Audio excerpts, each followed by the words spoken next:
Hello,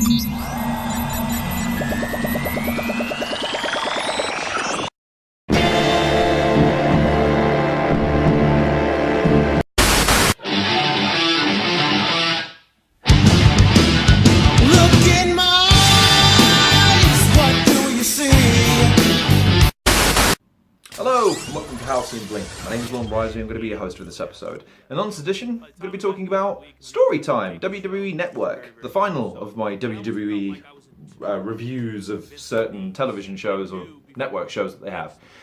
It's probably my favourite, even though it's cartoony and sort of childish, but it's got that kind of tongue-in-cheek, almost sarcastic humour.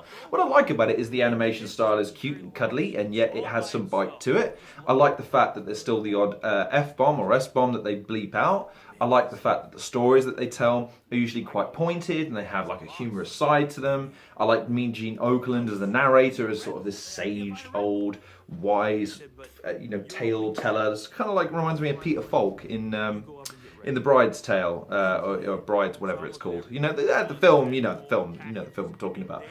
Why would I talk about this one, and why did I give it a watch originally, is because, well, some of the stories were promoted in the WWE Network, and I thought I'd give it a try. In the very first episode, I was blown away by just how balls to the walls they went with it.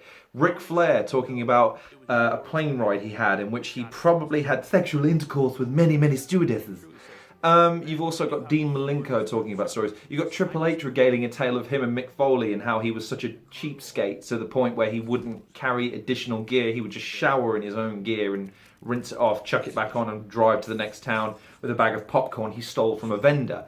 It's brilliant. It gives such an insight into some of the humour of the wrestlers, some of the stories that you might not have heard of from the road, some great insight into some of the matches that some of the wrestlers have had, and it's set in a really colourful, fun setting. It's a really harmless piece of network television that I think most people can get a kick out of. It's one of the most generically well done and well written things that I've seen that WWE produce on a fairly consistent basis, which is saying something for a company that can't get its week-to-week programming right.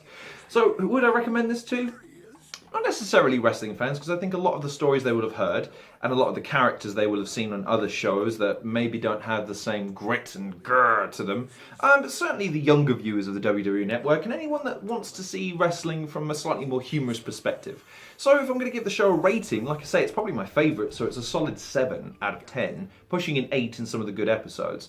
And it's worth a watch, if nothing else, that it's a very, very short show. It's probably only 18 to 20 minutes at the most. So it's well worth a check out if you've ever tried the network and never given it a watch. So thanks very much for watching this episode of Halcyon Blink. Please like, share, subscribe. Check out some of the other content creators in the description below.